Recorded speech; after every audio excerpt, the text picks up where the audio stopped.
You think you know America, but do you really? America is a land of open roads, large cities, and endless horizons. But what if I told you that just beneath the surface, there are stories, terrifying, dark stories, that are rarely spoken of, but always remembered? Tonight, you'll hear some of the most chilling and true horror stories from across the United States. These aren't the tales of your typical haunted houses or restless ghosts. These are stories of real people, real places, and terrifying encounters that blur the line between reality and nightmare. From abandoned forests to long-forgotten small towns, you're about to dive into the places where fear lives and refuses to leave. So, if you think you're ready for what lies in the dark, stay with us. But remember, once you listen, the shadows won't stay in the stories.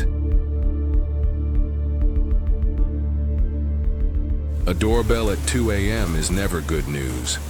It's a sound that rips through the silence of a sleeping house, a warning that something's wrong. In the summer of 2012, that sound jolted me awake in my quiet Midwestern home, a place where nights were supposed to be safe, predictable. My name's Sarah, and that night I came face to face with a danger I never saw coming. A danger disguised as a stranger asking for help. My doorbell rang, waking me up. I thought maybe I was dreaming at first, but it rang again. By the time I realized what was happening, my heart was pounding, and I knew whoever was out there wasn't bringing good intentions. I was 32, a mom to a 3-year-old daughter, living with my husband, Mark, in a house just off a rural highway. Our house was right between one town and another, almost right on the county line. It was the kind of place where neighbors were a mile away, and the only visitors after dark were raccoons rummaging through trash cans. We always used the door inside the garage, rarely the front double doors. That night, Mark and our daughter Lily were fast asleep, oblivious to the chime echoing through the house. I lay in bed, frozen, hoping it was a mistake, a kid pulling a prank, a glitch in the system. But the bell rang again, insistent, cutting through the stillness like a blade. I slipped out of bed, my bare feet cold on the hardwood, and crept to the window overlooking the driveway. The dusk to dawn light cast a pale glow, illuminating the circle of gravel where we parked. It was very dark outside, but we had a dusk to dawn light, so most of the driveway was pretty well lit up. I squinted, expecting an empty yard, but my breath caught. A car was parked just off the road, not pulled up to the house, not in the circle, but lurking at the edge of our property, its headlights off, its shape barely visible in the shadows. My stomach twisted. This wasn't right. No one parked like that unless they didn't want to be seen. I grabbed my phone, my hands trembling, and checked the time. 2:03 a.m. Mark stirred, mumbling, "What's going on?" I whispered about the doorbell, my voice tight. He groaned, thinking I'd imagined it, but when the bell rang a 4th time, he sat up, his eyes sharpening. Mark thought I was hearing things until it rang again. We exchanged a look, one that said we were both awake now, both afraid. Something was out there, and it wasn't going away. I dialed 911, keeping my voice low, but the dispatcher's calm tone did little to ease the dread pooling in my chest. In a house this remote, help was at least 15 minutes away. Whatever was happening, we were on our own. Mark pulled on a shirt. His face set and grabbed the baseball bat from under the bed. "Stay here," he whispered, but I followed, my phone clutched like a lifeline. The doorbell rang again, a sharp, demanding chime that sent a shiver down my spine. We crept downstairs, the house creaking under our steps, the darkness pressing against the windows. Mark decided he was going to open the door. My heart screamed, no. This was how horror movies started, how people vanished from quiet towns like ours. I wanted to call the cops, but because we lived on the county line, we knew it'd be a while before they could get there. I hissed at Mark to wait, my voice shaking, but he was already at the front double doors, his hand on the latch. I peered through the narrow window beside the door, my breath fogging the glass. In the end, he opened the door to a girl, maybe early. "Tweenies." She looked normal except for the fact that she was standing at my door in the middle of the night. She was petite, with dark hair pulled into a messy bun, wearing a hoodie and jeans that looked too big for her. Her face was pale, her eyes wide, darting nervously. "I need to use your phone," she said, her voice soft but urgent. She said her car battery died or something, she wasn't sure, but she couldn't get it to start. I frowned, glancing past. Her to the car still parked at the edge of our property, its shape ominous in the dim light. Something felt off. Her story was plausible. Cars break down, phones die. But why park so far from the house? Why come here in the middle of nowhere at 2 a.m.? Mark hesitated, the bat still in his hand, his eyes narrowing. "We can call for you," he said, his tone firm. We offered to call the cops, which would be the county sheriff. The girl's face twitched, a flicker of something, fear, anger, before she forced a smile. "No, please, I just need to call. My brother, he's nearby." Her insistence sent a chill through me. Nearby, there was nothing nearby but fields and darkness. I stepped closer, my instincts screaming. "What's your name?" I asked, trying to keep my voice steady. She blinked, caught off guard. Jenny," she said, but it sounded rehearsed, like she'd plucked it from thin air. Mark glanced at me, his jaw tight. We both felt it. This wasn't right. I leaned past her, squinting at the car. The dusk to dawn light. Caught a glint of movement inside, a shadow shifting in the driver's seat. My heart skipped. She wasn't alone. Someone else was out there, watching, waiting. The air grew heavier, the night suddenly alive with threat.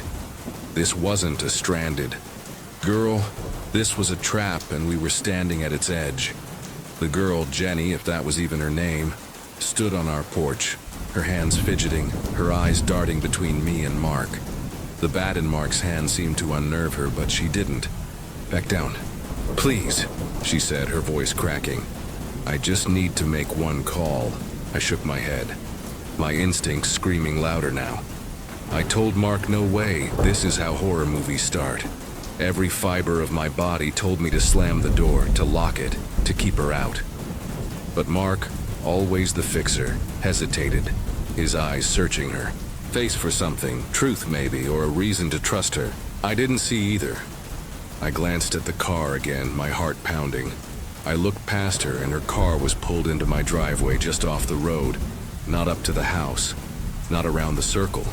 The shadow in the driver's seat moved again, and then to my horror, the back passenger door creaked open. The driver's side door opened, and out stepped a guy. Then the back passenger door opened, and out stepped one more guy. My breath caught.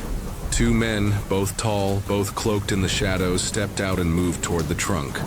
They all rummaged around the trunk, no lights on. No interior lights, no headlights, nothing to signal a normal breakdown. My mind raced. This wasn't a coincidence. This was planned, coordinated, and we were the target. "Mark," I hissed, grabbing his arm. "There's more of them." His face hardened, the bat tightening in his grip. "Get back," he told the girl, his voice low, dangerous. She flinched, stepping off the porch, but her eyes flickered to the car, a silent signal. She asked over and over, but I wasn't letting her in. I pulled Mark back, my voice shaking. "Close the door, now." He nodded, slamming it shut, the deadbolt clicking into place. Through the window, I saw her retreat. Her steps hurried, joining the men at the car. They didn't speak, didn't shout, just stood there, their silhouettes menacing under the dusk to dawn light. I dialed 911 again, my hands trembling so badly I nearly dropped the phone. The dispatcher promised a patrol car, but 15 minutes felt like a lifetime. I called the cops. They said they'd be there as soon as they could. About 15 minutes. Mark peered through the window, his jaw clenched. "They're not leaving," he muttered. The men were back in the car now, but it hadn't moved, its dark shape squatting at the edge of our driveway like a predator waiting to pounce. My mind spun with what-ifs. What did they want? Money? Something worse?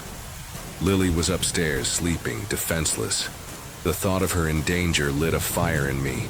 Whatever this was, they weren't getting near my family. The deadbolt's click was a small comfort, but the threat outside was growing. Mark and I stood by the window, our breaths shallow, watching the car's dark shape. They just sat there, in the car, lights off, not moving. My mind churned with fear and fury. Who were these people? Why us? Our house was ordinary, our lives unremarkable, but the way they lingered, silent and deliberate, told me this wasn't random. They wanted something. Maybe us, maybe Lily. And the thought made my blood run cold. I whispered to Mark, "Check on Lily." He nodded, sprinting upstairs, the bat still in his hand. I kept my eyes on the car, my phone pressed to my ear, the 911 operator's voice a faint lifeline. I couldn't see them when they were in the car, but I knew they were in there. Then, a new movement caught my eye. A figure approaching from the right, emerging from the direction of our barn. I saw something or someone walking towards the car from the right, coming from the direction of the barn. A man, tall and lean, walked under the dusk-to-dawn light, his face obscured by a hoodie. He didn't look at the house, just walked to the car and got in the back. My heart stopped. A third man. They'd been scouting our property, circling us, planning. This wasn't a breakdown. This was an ambush. "Mark!" I called, my voice breaking. He rushed back, Lily cradled in his arms, her small face sleepy, but safe. "There's another one," I said, pointing to the car. His eyes widened, his grip on the bat tightening. "Get to the safe room," he said, but I shook my head. The safe room was in the basement, too far, too exposed. We needed to stay together, stay ready. I also knew they didn't get out of the car and walk past the house because they would have had to have walked right under the dusk-to-dawn light. They'd been out there, in the dark, moving unseen, and now they were all in the car, waiting. For what? For us to slip up? Then the car's engine roared to life. My pulse surged. Were they leaving or coming closer? The car started up, and they slowly backed out of my driveway and headed north. I watched, frozen, as the taillights faded, the car disappearing into the night. Relief washed over me, but it was short-lived. Why leave now? What had changed? Mark set Lily down, her tiny hand clutching his, and grabbed his shotgun from the closet. Mark went and got his shotgun from the shop on our property. We weren't taking chances. The cops arrived 10 minutes later, their flashlights sweeping the empty driveway.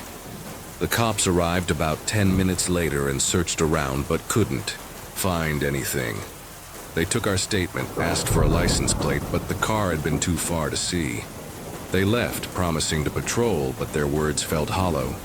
The danger was gone, for now, but the fear stayed.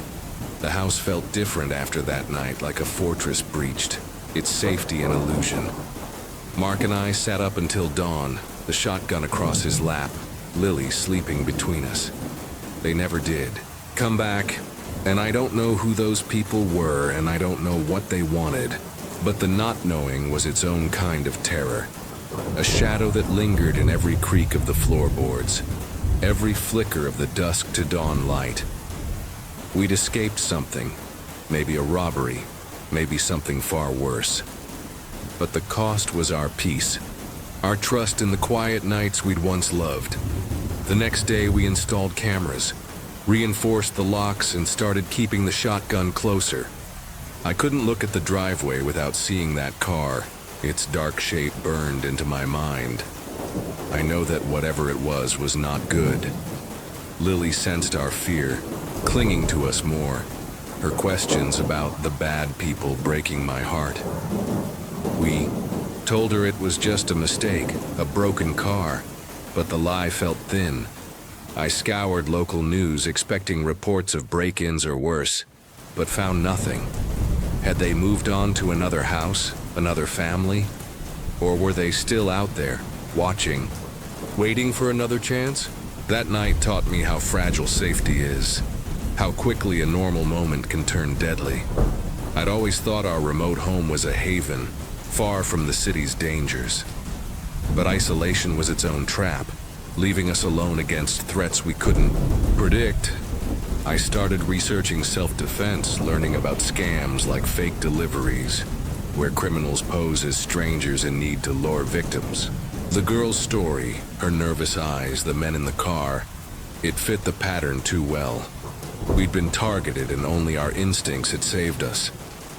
I don't walk to the mailbox at night anymore. I don't open the door without checking the cameras. I've taught Lily to hide if she hears the doorbell after dark. These changes aren't just habits. They're survival, a shield against a world that showed me its teeth. My advice? Trust your gut. If something feels wrong, it probably is. Don't let politeness or doubt override that instinct. A doorbell at 2 a.m. isn't a request. It's a warning, and you might only get one. Years later, I still hear that doorbell in my dreams, a sharp chime that pulls me back to that night. We've moved since then to a house closer to town, with neighbors and streetlights and a sense of security we never regained. But the lesson of that night is etched into me, a truth I carry like a scar. Danger doesn't always look dangerous. It can be a young woman with a nervous smile, a car parked just out of sight, a story that sounds almost believable. That's what makes it so terrifying. How close we came to opening that door, to letting it in. I've shared this story with a few friends, usually over coffee, when the conversation turns to close calls. Some gasp, others nod, recalling their own moments of unease. I've learned I'm not alone. Scams like this happen, predators testing houses, probing for weakness. I wonder about that girl, Jenny, if she was a victim too, coerced into playing a role or a willing part of the plan. I'll never know, but I hope she found a way out, whatever her story was. The world's changed since 2012. Cameras are everywhere. Apps track our every move. But the threats haven't gone away.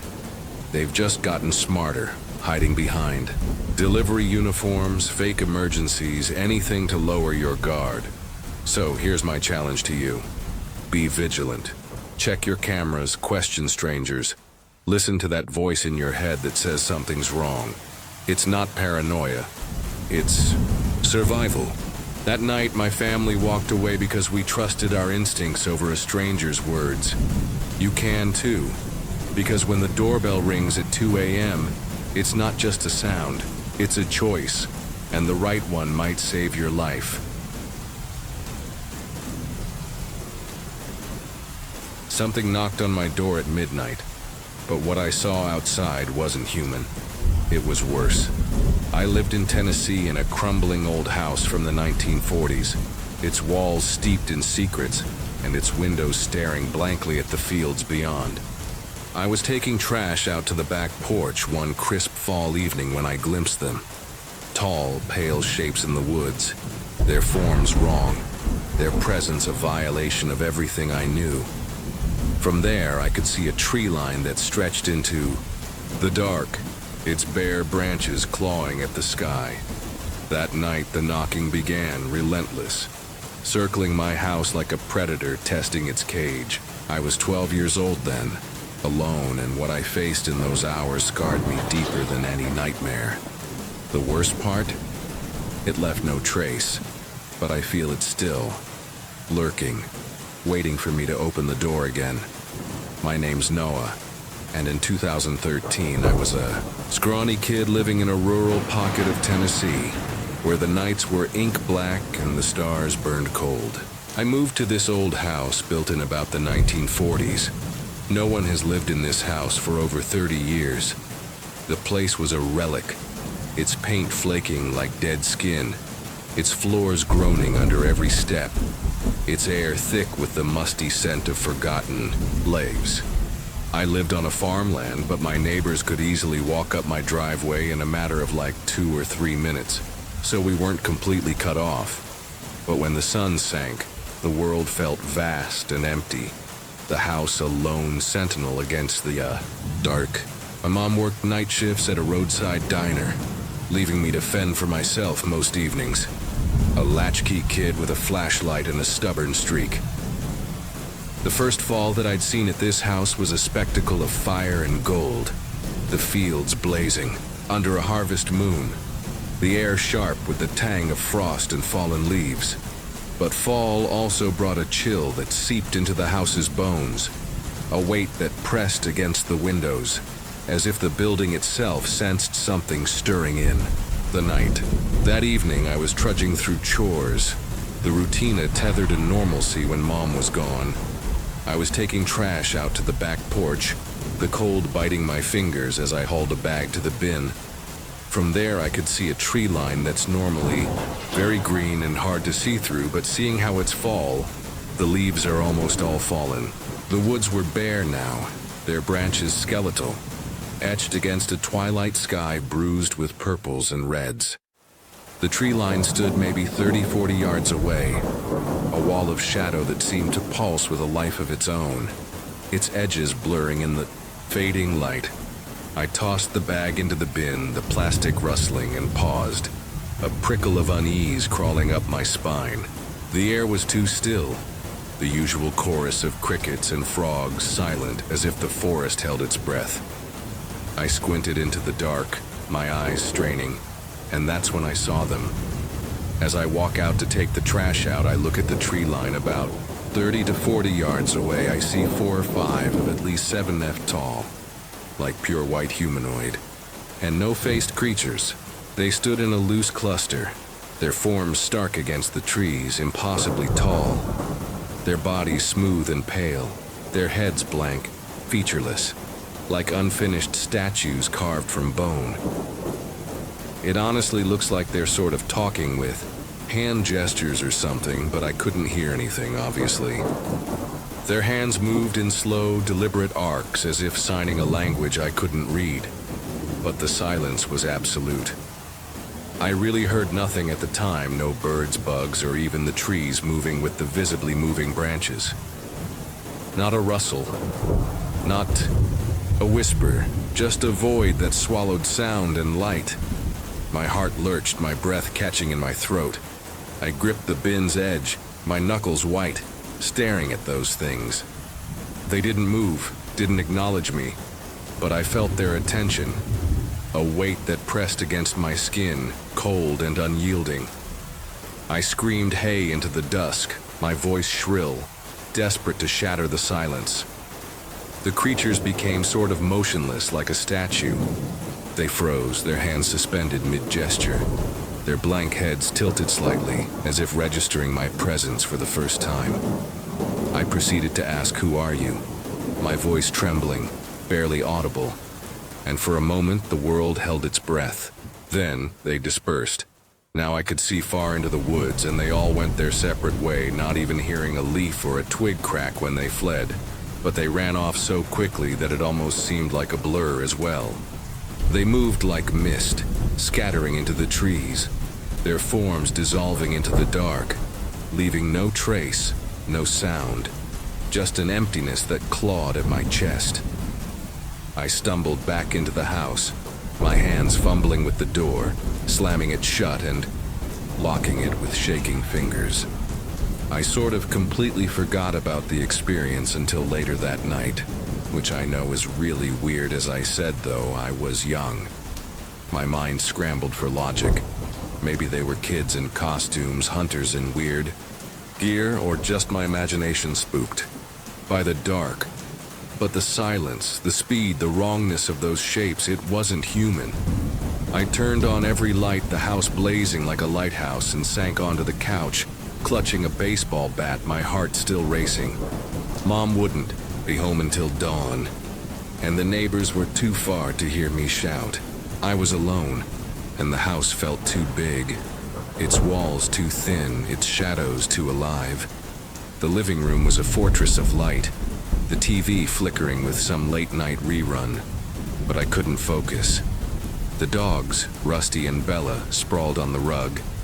Their snores a faint comfort, but even they seemed uneasy, their ears twitching at sounds I couldn't hear. The house creaked, its old bones settling, but each groan felt like a warning, each shadow a threat. I kept the bat close, its weight grounding me, and tried to convince myself it was over, that whatever I'd seen was gone. But the tree line loomed beyond the windows, a black wall that seemed to pulse with intent, its branches clawing at the glass in the wind. I didn't look out. I couldn't. The memory of those blank faces, those silent gestures, was too raw, too real, and I felt them still, watching, waiting. Later that night, around 9 p.m., I heard knocking on my back door, the one where it leads to the back porch where the creatures were. The sound was soft, a tentative tap, tap, tap, like a finger testing the wood. I thought that maybe my mom told the neighbors to check up on me or something. My heart leapt, grasping at something normal, something safe. I crept to the kitchen, bat in hand, and I go to the back door, turn the back porch light on, and open it to where nobody was there. The porch was empty, the light casting harsh shadows across the warped boards. The tree line a black void in the distance.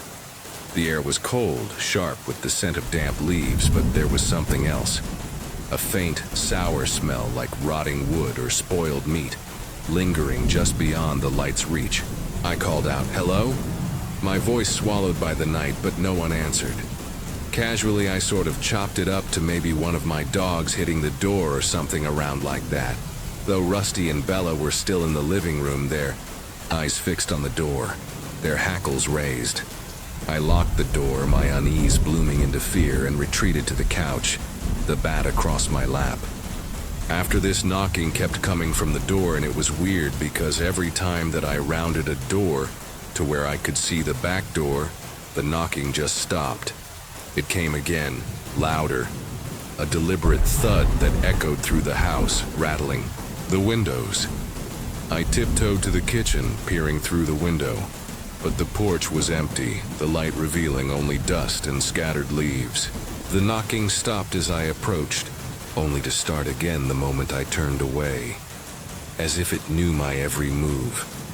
This happened a few more times every few minutes as well, ranging from when I turned my back from the door to when the moment that I sit back on my bed to just waiting 5 or 10 minutes before it happened again. It was a game, a taunt. Each knock a needle in my nerves, my fear spiraling with every silent pause. The house felt alive, its creaks and groans a chorus of dread, the air growing colder, heavier, like a storm brewing inside. The dogs were awake, now growling low, their eyes locked on the door, their bodies tense. The knocking shifted, no longer just the back door, but the windows, the walls, a surround sound assault that seemed to come from everywhere at once. I checked the locks, my hands slick with sweat, and pressed my back against the couch, the bat a useless shield. The sour smell grew stronger, seeping through the cracks, filling the house with a presence I couldn't see. The lights flickered, just once, but it was enough to make my heart skip, the shadows leaping like living things. After about an hour of this, I think, and increasing anxiety, I got fed up and I went outside to scream, "I don't know who you are, but you better stop." I flung the door open, bat raised, and shouted into the night, my voice raw with fear and fury, my breath fogging in the cold. To my surprise, it did for about 30 minutes, that is. The silence was deafening, a void that pressed against my ears, but I didn't trust it. I locked the door, my legs trembling, and retreated to my room. The bat clutched tight, the dogs trailing close, their whimpers a mirror of my own fear. I sat on my bed, the covers pulled tight, my eyes darting to the window, the door, every shadow that seemed to move. Then the knocking came around the house on the windows, the doors, the walls from the outside for about another 30 minutes. It was relentless, a cacophony of thuds and taps circling the house like a predator stalking its prey. The dogs growled, their teeth bared, but they didn't bark, as if they knew barking would do no good. I was scared, curled up in the corner of my bed, my heart pounding so hard I thought it would burst, my mind racing with images of those blank faces, those silent shapes, now pressing against the house, their hands tapping, testing, searching for a way in. The sour smell was overpowering now, a stench that clawed at my throat, making me gag. The house groaned, its walls straining, as if it too felt the weight of whatever was outside. Then a new sound, a single thunderous bang beside my window that I felt like sort of shook the house a bit, and was shocked the window didn't break, in fact. The force was impossible, like a battering ram against the glass, the vibration rattling my bones, shaking the bed, the walls, the air itself. I froze, my breath caught, staring at the window, expecting it to shatter, expecting those blank faces to appear. But when I forced myself to look, the glass was intact, no cracks, no marks. Where that final bang was, there was no sign of any impact.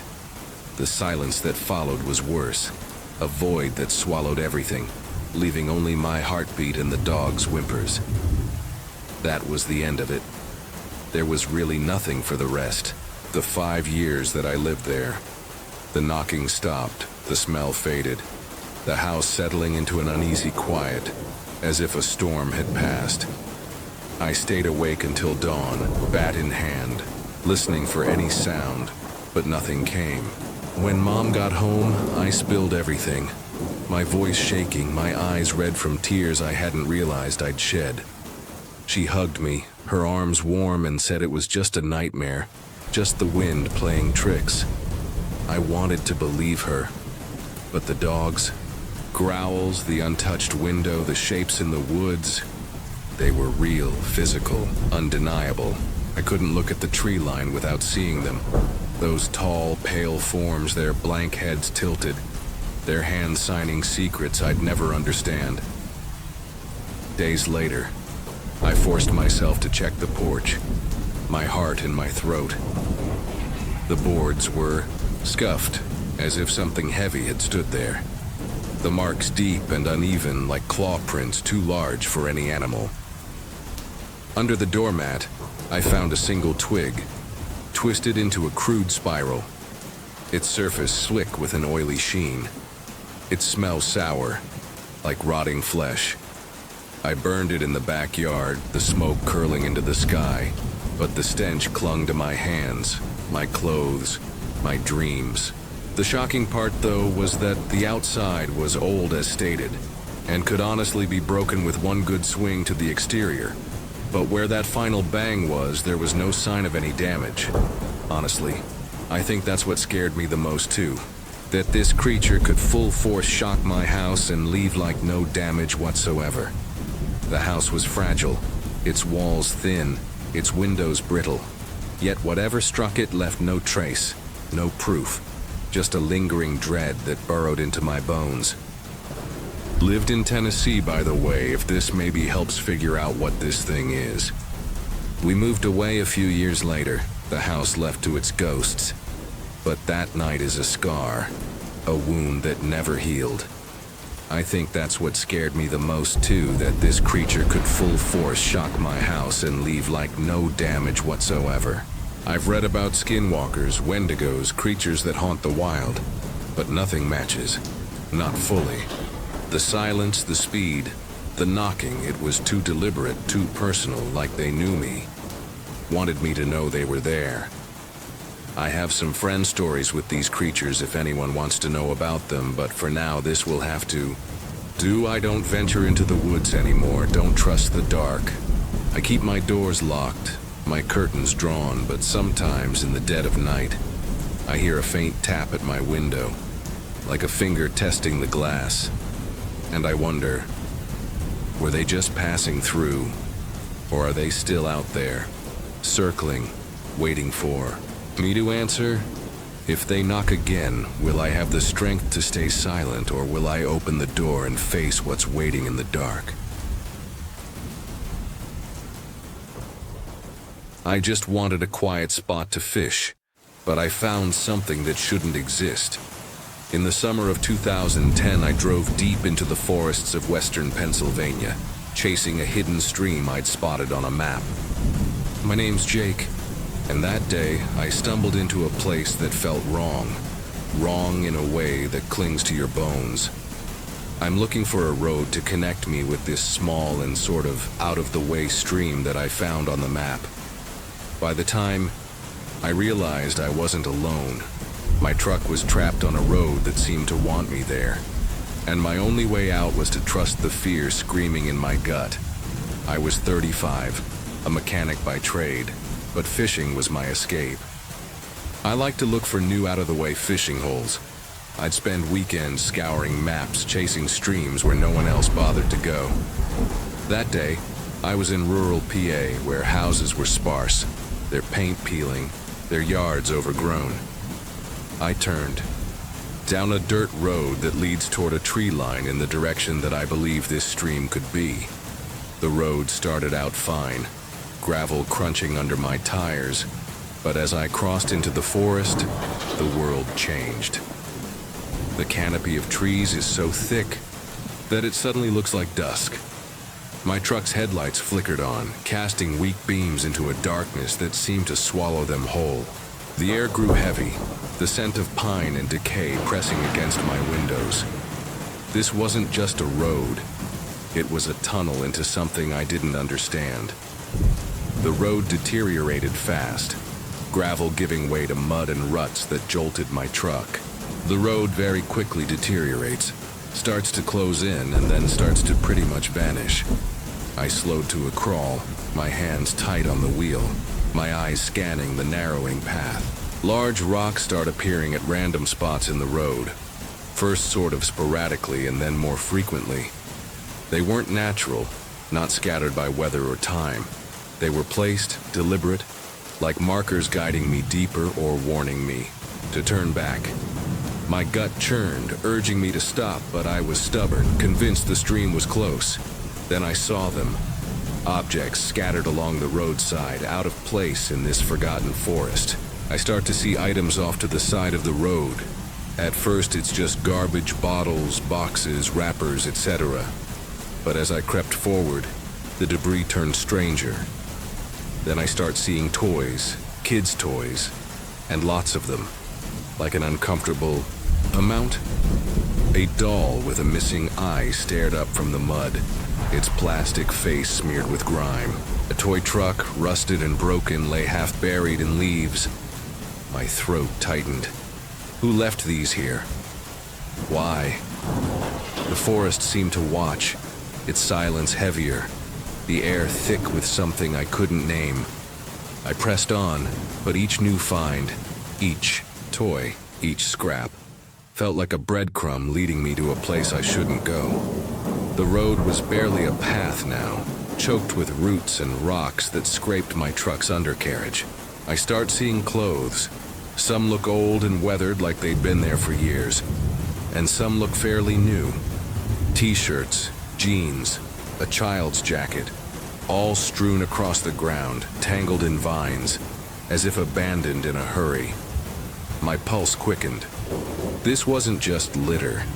It was evidence, remnants of lives that had passed through here and never left. I wanted to turn back, but the road was too narrow for a three-point turn. The road is just not wide enough to do a three-point turn. I was trapped, forced to keep going, each mile pulling me deeper into the forest's grip. Then it hit me. A feeling, sharp and cold, like eyes boring into my back. I suddenly get the distinct feeling that I'm being watched from somewhere. My skin prickled, my breath shallow. I scanned the trees, their branches clawing at the sky, but saw nothing. Yet the sensation grew, undeniable, as if the forest itself was alive, its gaze heavy and unyielding. My truck's engine sputtered, the sound jarring in the silence. I gripped the wheel, my knuckles white, whispering to myself, "Just find the stream, then get out." But deep down I knew, whatever was watching didn't want me to leave. The forest closed in, the road now a treacherous thread winding downward. I start seeing mattresses. Not one mattress, but lots of them, all over the place, dirty with heaps of dark stains on them. They were scattered like graves, their stains black in the dim light, reeking of rot and something worse. My stomach lurched. This wasn't a fishing spot. This was a place where things ended, where people vanished. My gut is now screaming at me to get out of here. I slammed the truck into reverse, my tires spinning in the mud, my heart pounding as I dodged the rocks I'd passed. I audibly yell at myself, "Nope." Then I slam the car in reverse and drive reverse, dodging all of the random rocks. The feeling of being watched was unbearable now, a weight that crushed my chest. I glanced in the rearview mirror, half expecting eyes in the dark, but saw only shadows. The road twisted upward, my truck groaning, but I didn't stop. I go full on. Get the heck out of here mode and risk making the three-point turn. My back end skidded off the bank, but I floored it, the tires catching, hurling me back onto the road. I didn't look back. I couldn't. Whatever was in that forest, it wasn't letting me go easily, but I was done playing its game. I burst out of the forest, my truck rattling onto the main road, the sky open and bright above me. I still have no clue what I happened to come across that day. My hands shook as I gripped the wheel, my breath ragged, the adrenaline still coursing through me. Best case scenario was probably some deep woods meth lab. But those toys, those clothes, those mattresses, they weren't just the remnants of a drug operation. They were markers of something darker, something that had watched me, weighed me, and let me go. All I know is that ever since then, no matter what I'm doing, the moment that my gut starts telling me to get out, I listen to it. That day rewrote my rules for survival, and I wasn't about to ignore the lesson. Back home, I couldn't shake the images. Dolls staring from the mud, mattresses stained with who knows what, the suffocating weight of that unseen gaze. Didn't fish for weeks, couldn't even look at my rods without seeing that road. I haven't told this story much, and it still creeps me out to this day. I tried to tell a buddy over beers, but he laughed, called it a ghost story, said I'd been watching too many horror flicks. Maybe he was right, but the chill in my bones wasn't fiction. It was real, and it changed me.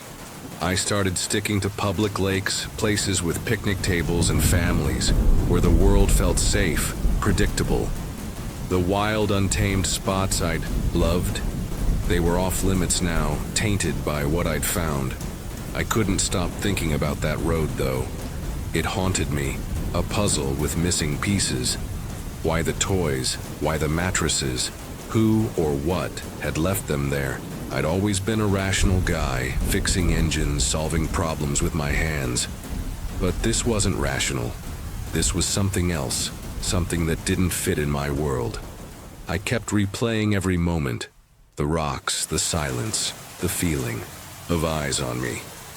I'd ignored my gut at first, pushed forward out of stubbornness, and nearly paid a price I couldn't imagine. That realization hit hard.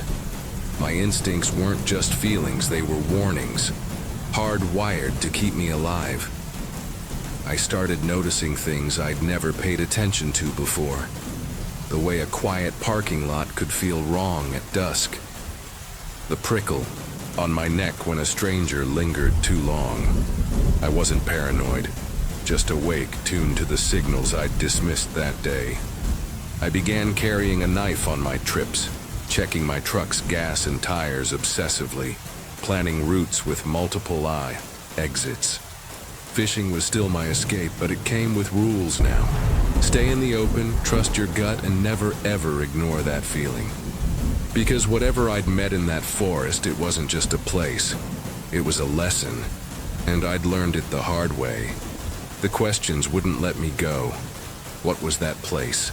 Why did it feel alive, like it was waiting for me? Months after that day, I started digging, driven by a need to understand. It's definitely becoming harder to get through this. I'm now driving very slow so as not to pop a tire or make a wrong move and get stuck on the bank or something. That road, those objects, they weren't random. They were pieces of a story, and I needed to know what it was. I scoured local forums, old newspapers, anything about that stretch of forest in western PA. What I found didn't explain everything, but it made my skin crawl all over again. The area had a history, buried in small-town lore and half-forgotten records. In the 1970s, that forest was a haven for drifters, a no-man's land where people vanished, runaways, hitchhikers, kids who never came home. One article mentioned a string of missing persons cases, all linked to those woods, all unsolved. Another spoke of a cult in the 80s, rumored to have camped there, leaving behind strange symbols carved into trees. I remembered the rocks, placed like markers. Were they part of something ritualistic? Something I'd stumbled into? It looks like they were placed on purpose, I guess, but my car is a four-wheel drive. I'm getting a little worried, because the rocks are getting larger, the mattresses, the clothes. Could they have been remnants of those lost souls? Or something worse? I found a blog post by a hiker who'd ventured near that road in 2005. He described the same feeling. Eyes on him, a silence that wasn't natural. He'd found a child's shoe, pristine, lying in the middle of a path, like it had been placed there for him to find. He ran, just like I did, and never went back. Reading his words, I felt a chill. Whatever was in that forest, it wasn't new. It had been there for decades, maybe longer.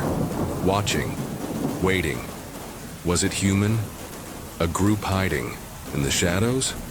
Or something else, something tied to the land itself, disturbed by those who wandered too close? I drove past the forest's edge once a year later, just to see if it still felt the same. The moment I saw that tree line, my chest tightened, my hands sweating on the wheel. I didn't stop, didn't even slow down. The feeling was still there, heavy, alive, like the forest remembered me. I haven't been back since, but I dream about it. Those toys, those stains, that gaze. Each time I wake up gasping, checking the locks, half expecting to hear gravel crunching outside. That road changed how I see the world. Made me realize some places aren't meant for us. Some secrets aren't meant to be found. That day in the forest wasn't just a scare. It was a reckoning. I'd always thought I could handle anything. That the world was just roads and rivers. Problems I could fix with a wrench or a map. But those woods showed me something else. Something that didn't play by my rules. The moment that feeling hits me, I audibly yell at myself, nope. That scream, that decision to run. It wasn't just instinct. It was survival. A voice older than me telling me to get out before it was too late. I listened, and I'm here because of it. But the cost was my innocence, my belief that the world is safe. I've changed since then, in ways I didn't expect. I'm cautious now, not just in the woods, but everywhere. I notice exits, avoid shortcuts, question places that feel too quiet. I've taught my nephew, who loves fishing like I do, to trust his gut, to turn back if the air feels wrong. He laughs, calls me paranoid, but I see that road in my mind. Those toys, those stains, and I know paranoia saved my life. I've read about others who ignored that voice, who wandered into places like that forest and never came back. Their stories are warnings, and mine is too. This isn't just about me, though. It's about you, about anyone who thinks they're untouchable. The world is full of hidden corners, places where the rules bend, where something watches from the shadows. I still have no clue what I happened to come across that day. Best case scenario was probably some deep woods meth. And all I know is that ever since then, no matter what I'm doing, the moment that my gut starts telling me to get out, I listen to it. That lesson is universal, backed by science. Our brains sense danger before we understand it, picking up cues we can't name. That prickle, that chill, it's your mind screaming what your eyes can't see. Ignore it, and you might not get a second chance. So here's my challenge. Listen to that voice. Whether you're in a forest, a city, or your own backyard, trust the feeling that says something's wrong. It's not weakness, it's strength, the kind that kept me alive. Don't wait for proof. Don't rationalize it away. Run, drive, hide. Do whatever it takes to stay safe. Because some places, some things don't give you time to think. They just take, and they don't let go. Years later, that forest still calls to me, not as a place to return, but as a question I'll never answer. I still have no clue what I happened to come across that day. Was it a human threat, hidden in the trees, or something older, tied to the earth itself? I've stopped fishing alone, but I haven't stopped wondering. I drive safer roads now, but I carry that day with me, a reminder that some mysteries are better left unsolved. My only certainty is this: I survived because I listened to my fear. You don't need to find that road to learn its lesson. The next time a place feels wrong, don't question it, get out. The world is beautiful, but it's not always kind. Some shadows watch, and some don't let go. Trust your gut. It's the only map you need. And if you ever find a road that feels like it wants you there, turn back. Because some secrets are too heavy to carry home. In juvie, we laughed at ghost stories, until a scream from an empty cell made us pray for our lives. I was in juvie as a kid. Pretty often I ended up doing 4 months out of the 6-month sentence for possession, with intent to distribute, and probation. Violation, which was the longest that I'd gone to. The walls of that place were concrete, cold, and stained with despair. But we kids found ways to pass the time. Jokes, pranks, tales of things that went bump in the night.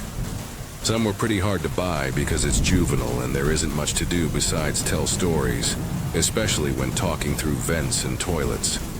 But one night, in the dead silence of lockdown, a sound tore through our pod, a wail that wasn't human, and what followed turned our bravado to terror.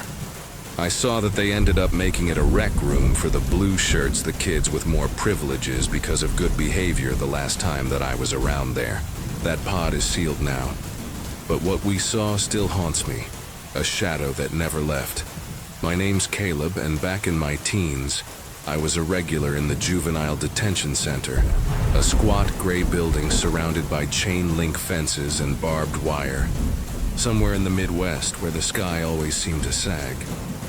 I was in juvie as a kid. Pretty often I ended up doing 4 months out of the 6-month sentence for possession, with intent to distribute, and probation violation, which was the longest that I'd gone to.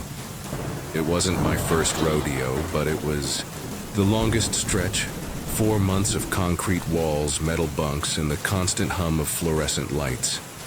The place had a rhythm: breakfast at dawn, classes in moldy rooms, rec time in a yard that smelled of sweat and rust. We were kids, 14 to 17, tough on the outside but scared underneath, hiding it behind smirks and swagger. Ghost stories have been shared amongst the kids in there. Fairly often the dues detention officers would chime in time to tell theirs as well. At night after lights out, we'd talk through the vents, our voices echoing in the pipes. trading tales of haunted cells and spectral guards. Some were pretty hard to buy because it's juvenile, and there isn't much to do besides tell stories, especially when talking through vents and toilets. Most were just bravado, kids trying to one-up each other with gruesome details. Bloody, hands in the showers, whispers in the dark. The DOs, burly guys with tired eyes, would sometimes join in, spinning yarns about inmates long gone, their stories laced with a warning: don't mess with what you don't understand.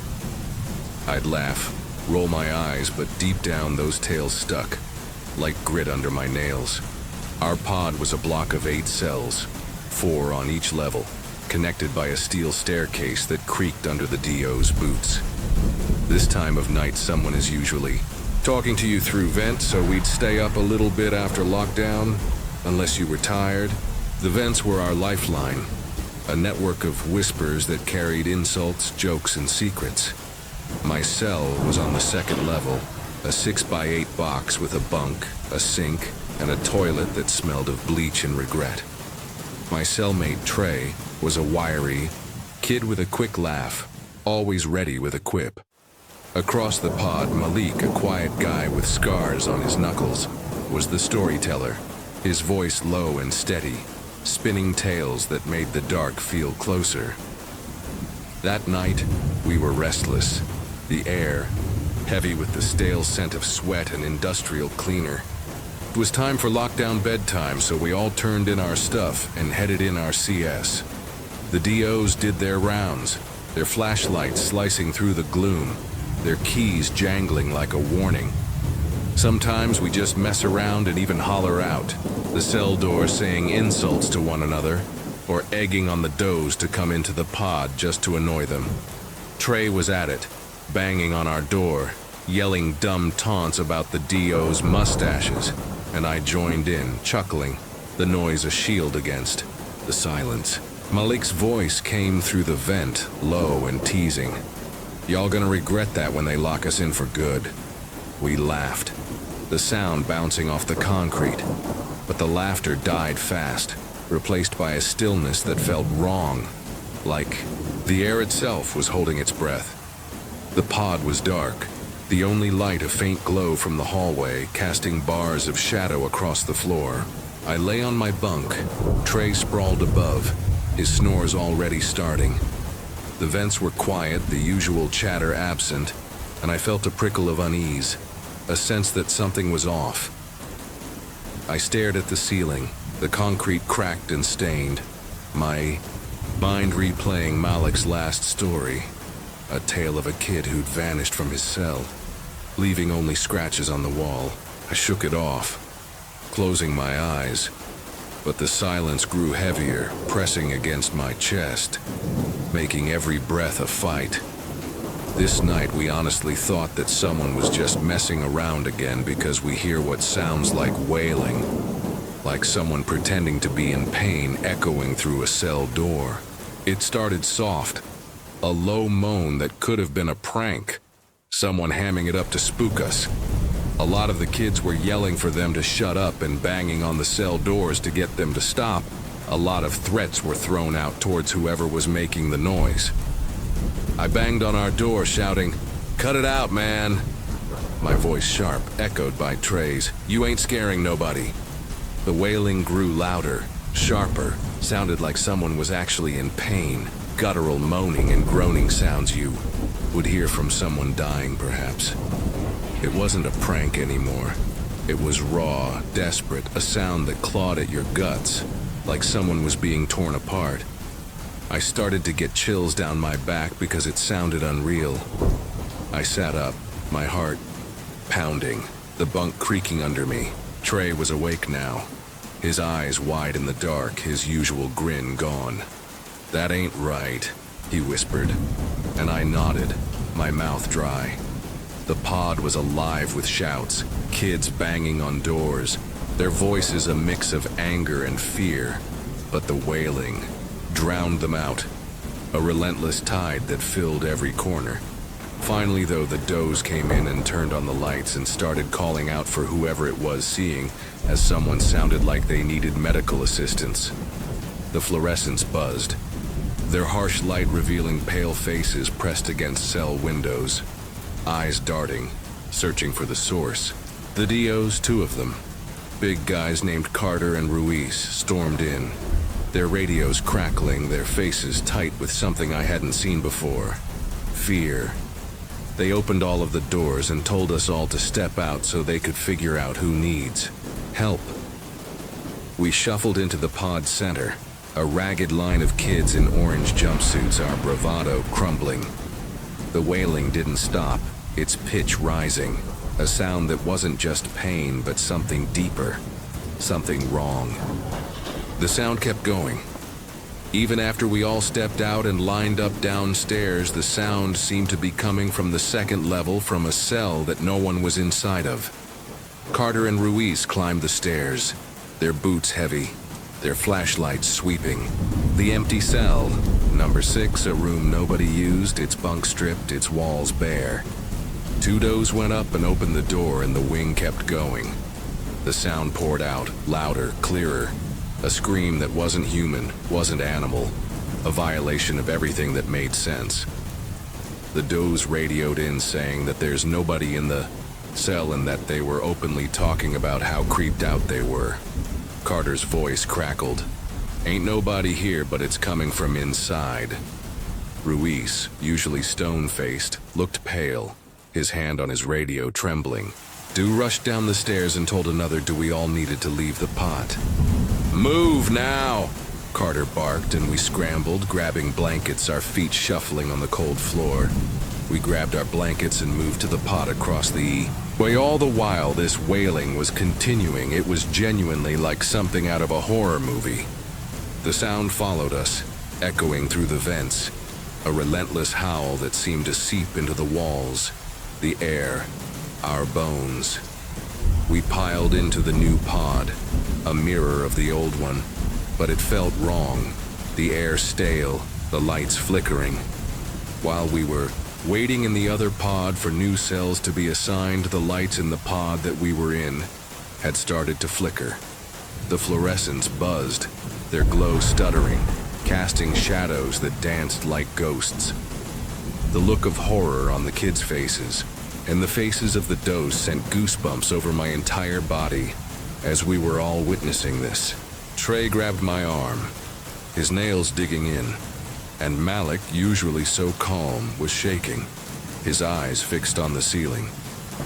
One DI even told us that we needed to pray, so we all grabbed hands and began praying. Kids that hated each other were grabbing hands and praying. That's how wild this was. Carter, his voice rough, said, "Pray, all of you," and we did. Hands clasped, heads bowed, even the toughest kids mumbling words they barely knew. Kids that hated each other were grabbing hands and praying. That's how wild this was. The wailing faded as we prayed, the sound dissolving into the air, leaving a silence that was somehow worse, a void that pressed against my ears. Eventually, we were all sent into our new cells and down for the night. The DOs assigned us new bunks, their faces drawn, their radios silent. Trey and I shared a cell again, the bunk creaking as we climbed in, neither of us speaking. The light stayed on, a harsh glow that did nothing to chase away the dark. I lay awake, staring at the ceiling, the memory of that wail burning in my mind, its pitch a wound that wouldn't close. Malik's voice came through the vent, soft, shaky. "What was that, man?" I didn't answer.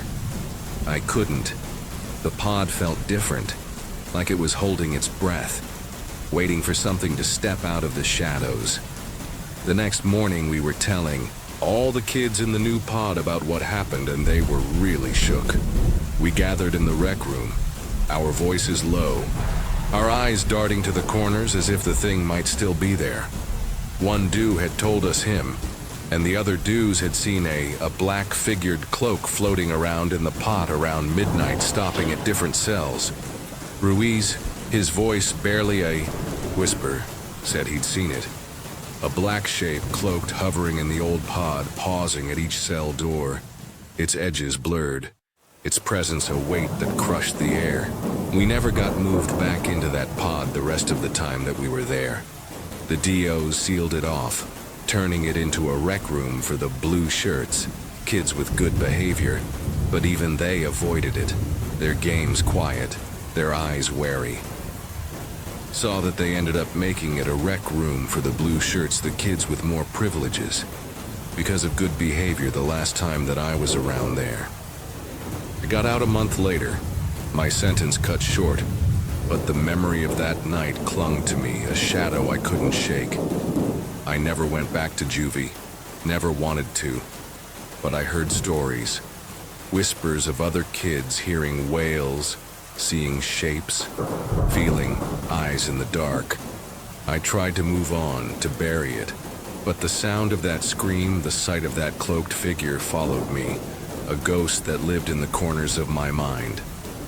What do you guys think? Is it possible my brain was just hallucinating, out of fear and anxiety, or is there something more to this?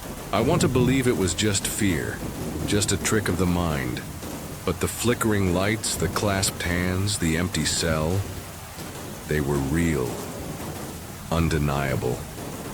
And if that thing is still there, lurking in the concrete and steel, waiting for the next scared kid to listen, will it ever let us go? Sometimes at night I hear a faint wail, like a vent carrying a scream from far away, and I wonder if it's calling my name. I was alone in the park, running my usual route, when an old man's grin turned my world into a nightmare. I was a 16-year-old girl and an avid runner. I ran anywhere from 4 to 10 hours a day. In the summer of 2010, my sneakers pounded the trails of my small town, each step a release, a rebellion against the weight of teenage life. I had a few parks that I rotated through and decided one day after school and before work to run at this pretty secluded park next to the river. But that day, in a quiet park by the water, I forgot my defenses and a stranger's eyes locked onto me, his intentions cloaked in a smile that still haunts me. I love kids, so I always enjoy seeing them. But when the kids vanished and he stayed, I learned a lesson that's kept me away from that park for over a decade. Some predators don't need claws to hunt. My name's Sophie, and at 16 running was my lifeline. I was a 16-year-old girl, and an avid runner. I ran anywhere from 4 to 10 m a day. I'd lace up my sneakers after school, the rhythm of my steps drowning out the noise of exams, crushes, and the constant hum of my small-town life in upstate New York. I had a few parks that I rotated through and decided one day after school and before work to run at this pretty secluded park next to the river. Riverside Park was a quiet spot, tucked between a sluggish river and a dense line of oaks, its trails winding through shade and solitude. It was a really hot day, and I knew this park had a lot of shade, so I thought that that would be really good. The heat was brutal that afternoon, the air thick with humidity, but the park's canopy promised relief, its paths cool and inviting. I usually carried a knife or pepper spray with me, but forgot it at home this time and didn't really have time to go back home before work. It was a careless mistake, one I'd never made before, but I was rushed, juggling school and a part-time job at a diner. I parked my beat-up 1994 Saturn in the lot, its paint chipped, its locks manual and finicky. Coming in, I noticed a few moms, with their kids at the playground, and what I believe to be one of the children's grandpas watching the kids play. The playground was alive with squeals, kids swinging and sliding, their moms chatting under a pavilion. The old man sat on a bench, his eyes following the kids, a lollipop in his mouth, his presence unremarkable at first.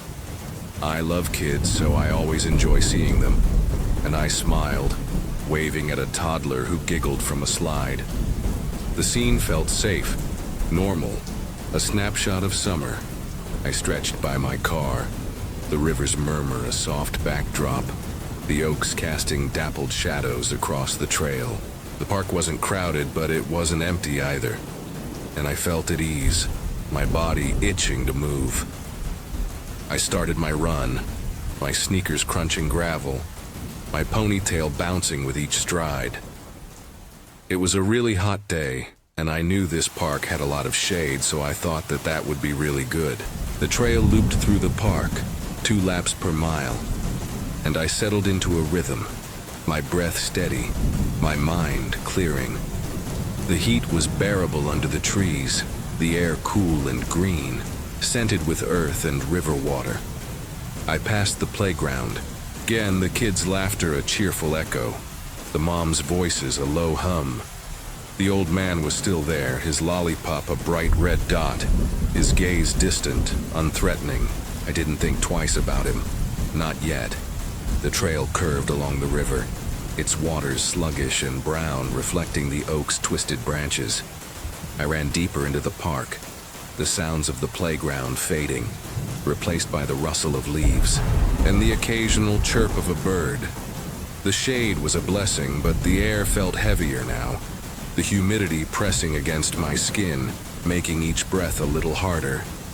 I checked my watch, halfway through my 3rd mile, with 1 more to go before work. The park was quieter, the light dimmer, the sun sinking behind the trees, casting long shadows that seemed to stretch toward me. I shook off a flicker of unease, focusing on my pace, my sneakers a steady beat against the gravel. I was on the 2nd, half of mile 3, when I noticed all of the moms and the kids were just all of a sudden gone. The playground was empty, the swing still, the slides abandoned, the pavilion deserted. I was a little bit uncomfortable since I believed that I was all alone in this park at this point. The silence was sudden, unnatural. The park's usual hum replaced by a stillness that pressed against my ears. I guess something about when the mums were there just comforted me, but now I was alone, or so I thought at least. My heart picked up, faint alarm ringing in my chest, but I pushed it down, telling myself it was just dinner time, just families heading home. I kept running, my breath sharper now, my eyes scanning the trail for any sign of life. I'm nearly finished with mile 3, when out of the corner of my eye I see a grandpa starting to walk the track coming my way. The old man was there, on the trail ahead. His steps slow but deliberate, his lollipop still in his mouth, a bright red stain against his weathered face. I didn't see another car in the lot besides mine as well, and that realization hit like a cold wave. How was he still here? To make things even more creepy, he was sucking on a lollipop. It was random, but somehow added to the creep factor, I guess for me at least. It was such a small detail, but it felt wrong, out of place, like a prop in a play gone off script. His clothes were ordinary, khakis, a faded polo, a baseball cap, but his posture was stiff, his movements too precise, like he was performing for an audience of 1. My body was telling me to flee, but I'm a stubborn teenager who was determined to run 4 miles that day. I gritted my teeth, my legs pumping, determined to finish my route. I figured that I would just run past him and be able to move on with my run. I mean, it's not like he would outrun me, right? I was young, fast, unstoppable, or so I thought.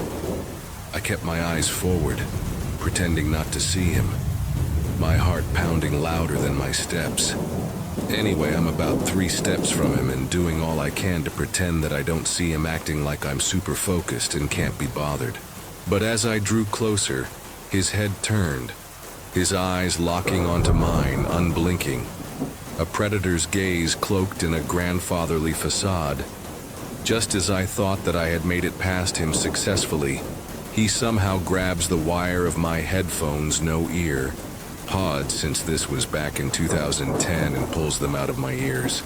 The cord yanked free, the music cutting off, leaving only the sound of my ragged breath and the crunch of gravel. I stumbled, catching myself, and turned to face him. my instincts screaming to run, but my manners holding me back.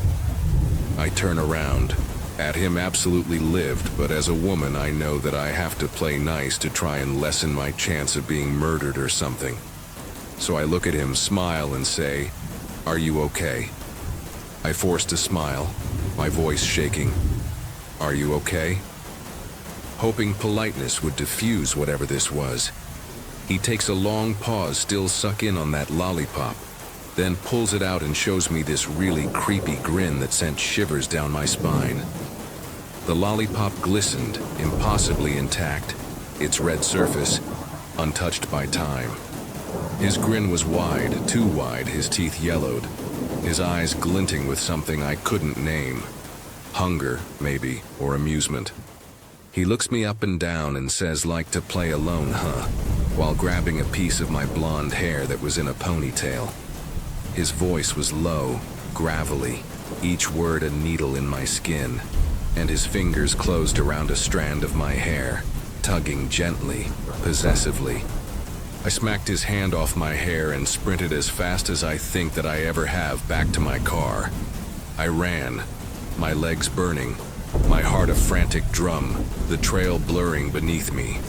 At this point, I had a 1994 Saturn that could only be unlocked manually, with a key, so like any horror movie, it takes me a ridiculous of attempts to get this key in the hole.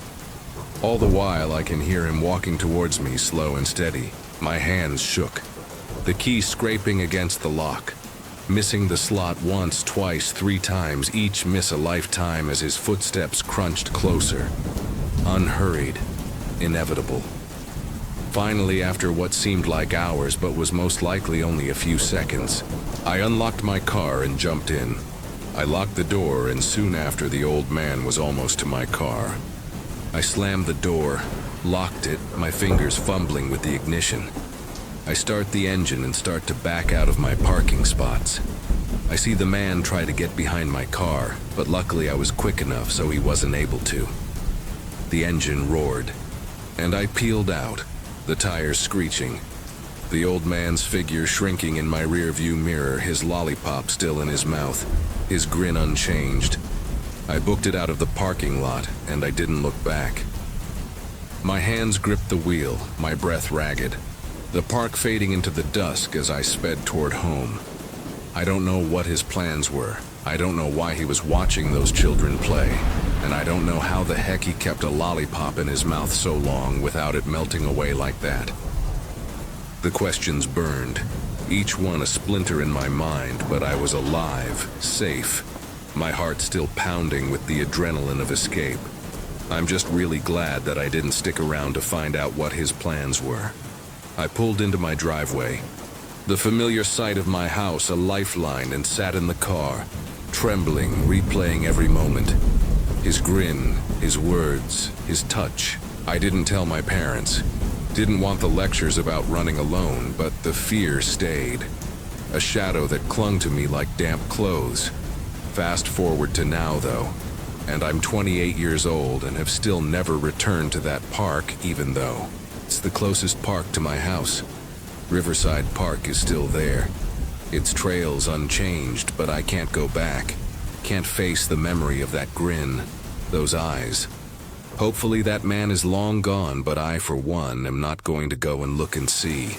I run on treadmills now, or in crowded parks with friends. Always with pepper spray, always with my guard up.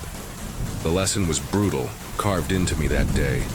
Trust your instincts, because danger doesn't always look dangerous. I don't know what his plans were. A prank, a scare, or something darker. But I know what I felt, what I saw, and it's enough to keep me away. But the story doesn't end there. A week later, I found something in my mailbox. A single lollipop. Red and glossy, wrapped in cellophane. No note, no explanation. I burned it, the plastic melting into a sickly sweet stench. But the smell lingered, a reminder of that day. I check my locks now, my windows, my car, always looking over my shoulder, always listening for footsteps. I don't know why he was watching those children play or why he chose me, But I feel him sometimes, in the quiet moments, his grin hovering at the edge of my vision. Was he just a creep, or something worse? Something that knew how to hide in plain sight? And if he's still out there, watching, waiting, will I see him again before he sees me? The paper slid across the table, its edges curling, ink smudged like a child's fever dream. I was just a high school kid, grabbing breakfast at McDonald's, when a strange kid with haunted eyes pushed it toward me, their fingers stained with marker. His kid slid a piece of paper over to me with what looked like crudely scribbled on with horns labeled neon and effing garbage. What did it mean? Why me? That moment in a nearly empty fast food joint sparked a chilling encounter that still makes my skin crawl. I don't know, I think that there was something more going on. Stay with me. This tale of a too friendly stranger and his unsettling child will make you rethink who you trust in a quiet diner. It was a rainy spring morning in 1990s Ohio, and I was 16, already late for school and soaked from the downpour. I decided to ditch first period and grabbed my backpack, heading to the nearest McDonald's to kill time. I stopped by a McDonald's and I go in. It's like 7 in the morning, and there's nobody in there but this guy and his kid. The place was deserted, its fluorescent lights buzzing, the smell of fries and coffee lingering in the air. I slid into a booth, my sneakers squeaking on the tile, and ordered a cheap coffee, figuring I'd wait out the rain. The only other people there were a man and his kid, tucked into a corner booth, their trays littered with wrappers. The man caught my eye first.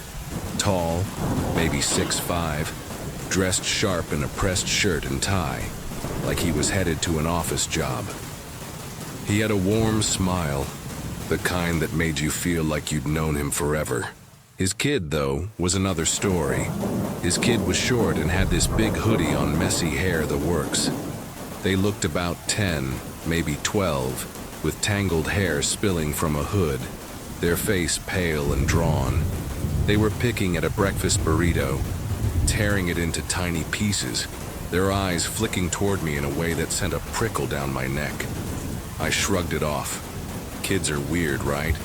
And sipped my coffee, scrolling through a battered notebook to look busy. Then the man spoke.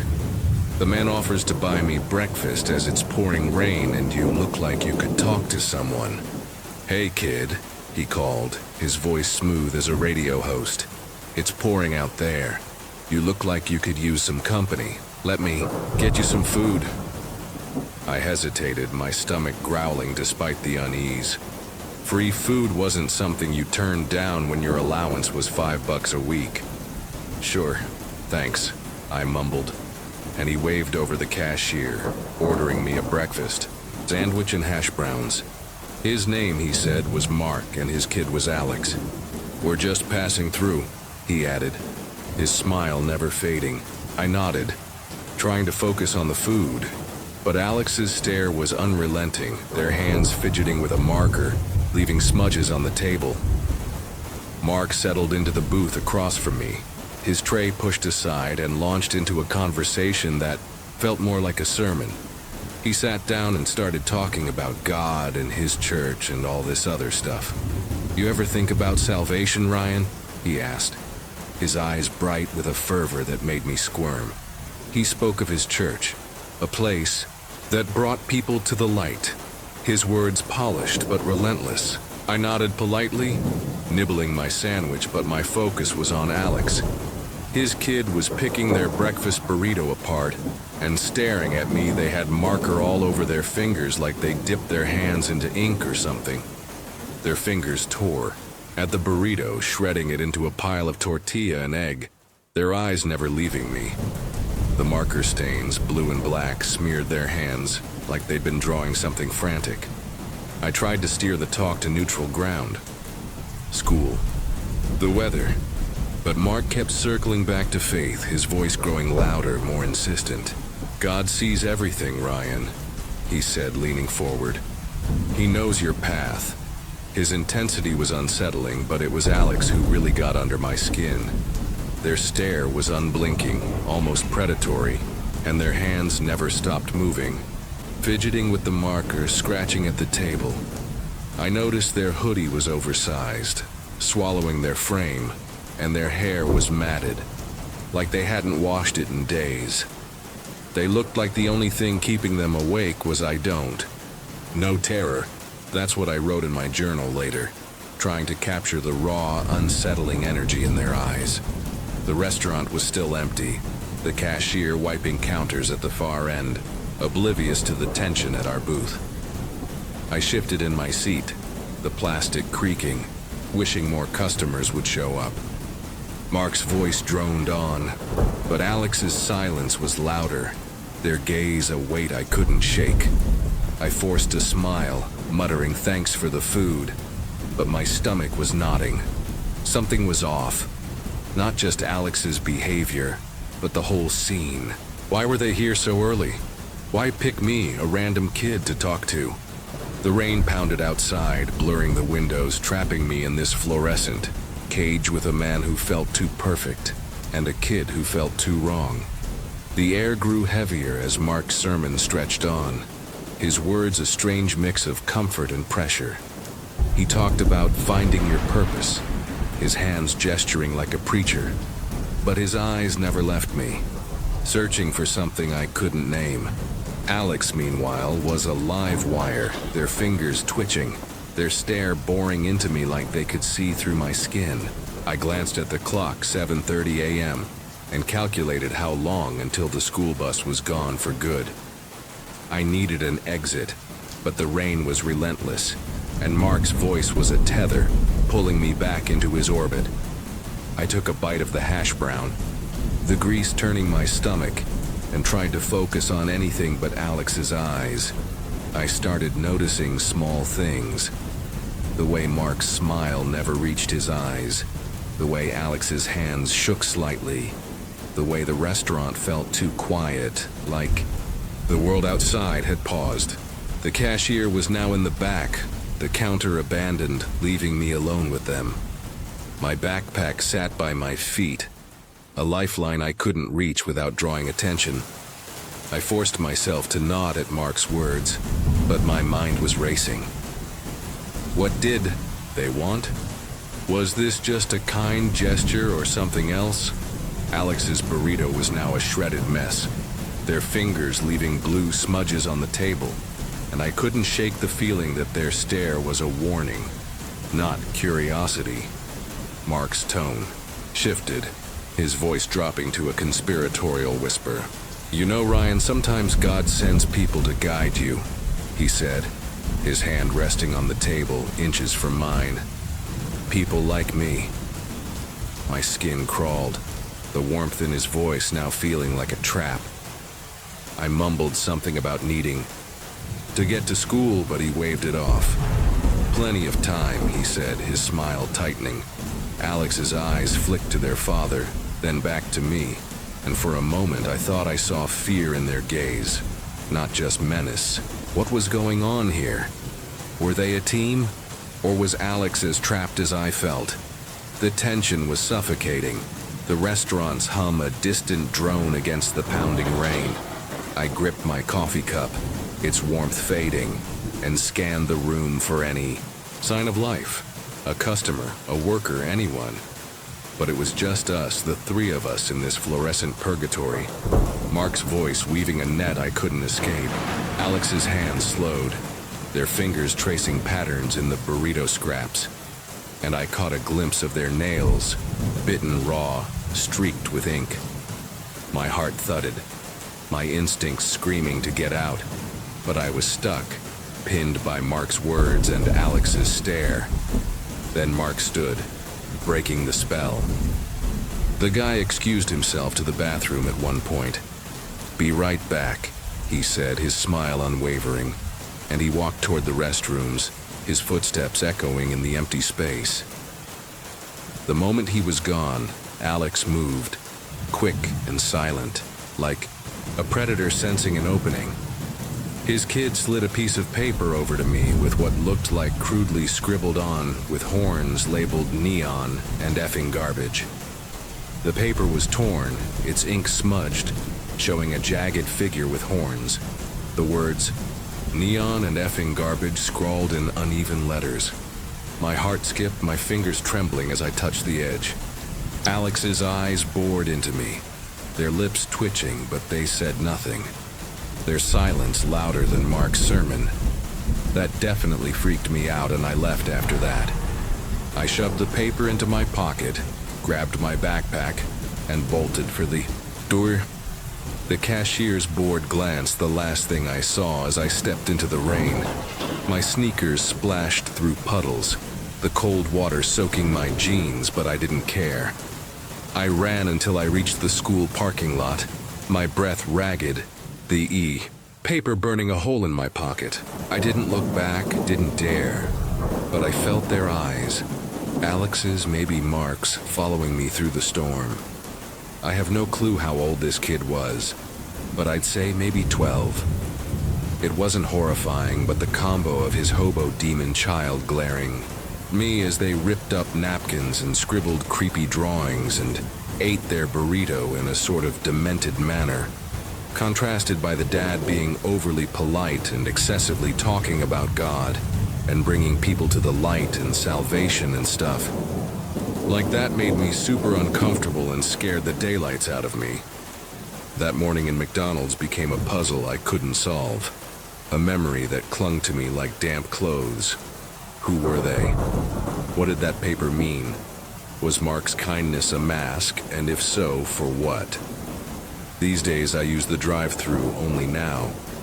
I haven't stepped inside a McDonald's since. The image of Alex's ink-stained hands and Mark's too perfect smile enough to keep me away. Back home, I spread the paper on my desk, its jagged lines and scrawled words staring back like a code I couldn't crack. Neon and effing. Garbage. Was it a message, a kid's prank, or something darker? I showed it to my friend Nate, who laughed it off. Some weirdo kid messing with you, he said, but his eyes lingered on the paper, uneasy. I didn't tell my parents, they'd ground me for skipping school, but I kept the paper tucked in a drawer, a relic of that morning.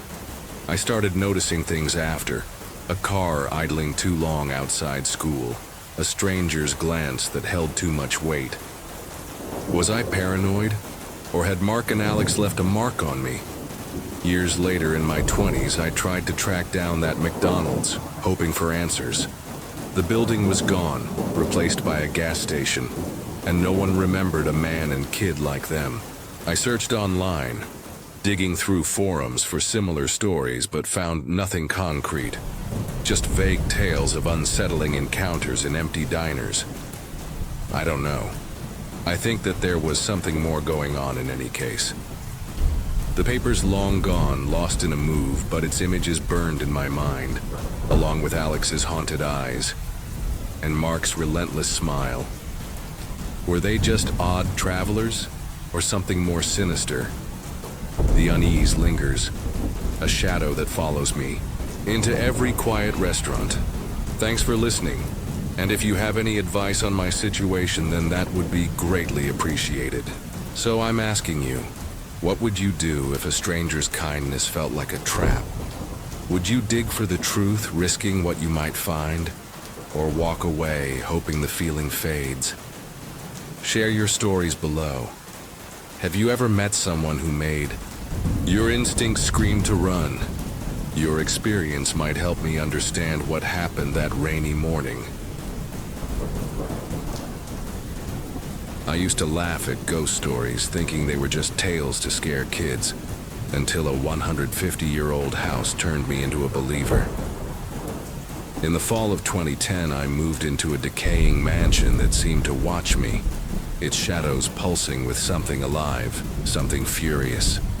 My name's Nora, and at 15, I learned fear isn't just a shiver, it's a scream in your soul. The first instance of activity that I can remember was the night that I moved in, and it was pretty passive, as I would call it anyway. I remember Sitting up alone in my room after unpacking a couple of boxes, and I was listening to a CD on this old stereo that my parents had bought. By the time the house unleashed its full terror, I wasn't just frightened. I was fighting to keep my mind intact. My family had rented the place for 6 months while our home was renovated. I lived in a 100 to 150-year-old house according to the landlord anyway, but for 6 months is while my family was renovating our home. It was a creaking, sagging structure, its floors warped, its windows rattling like restless spirits. It was a very old house with a creepy basement and a hidden second staircase behind the kitchen. The air was thick with dust and a faint sour stench, like sorrow soaked into the walls.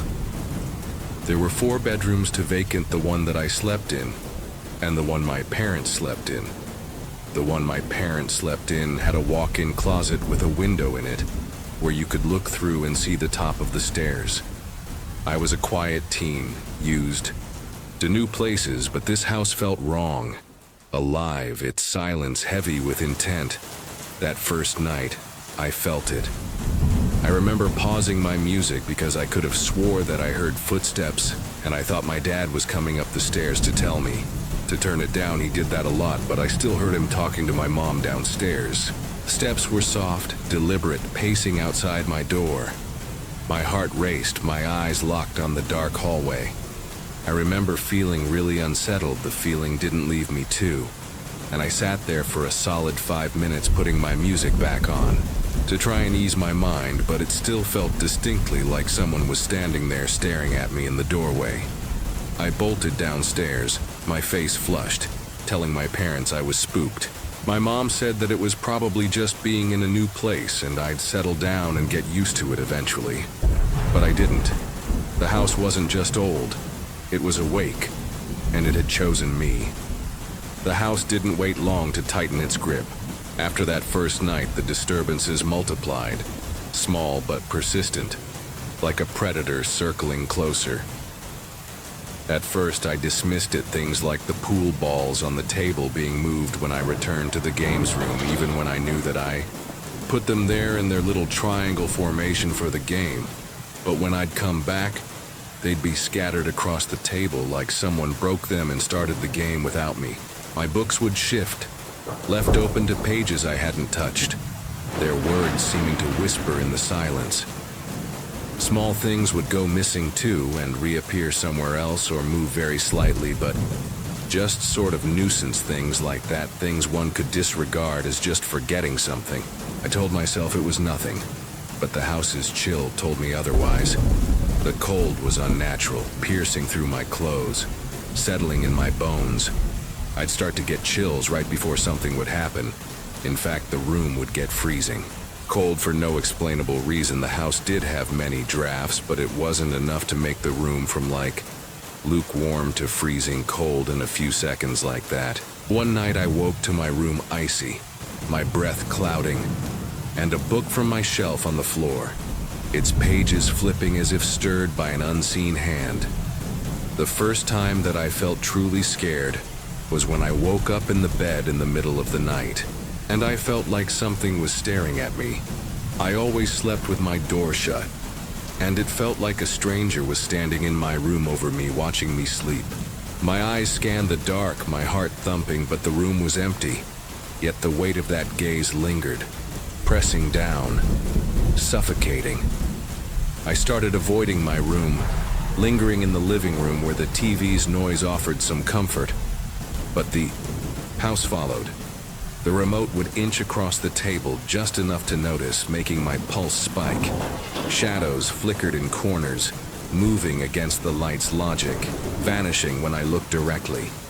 This persisted for a while, and I didn't tell my parents about it because I didn't think anything of it. I remember, though, when things got more intense.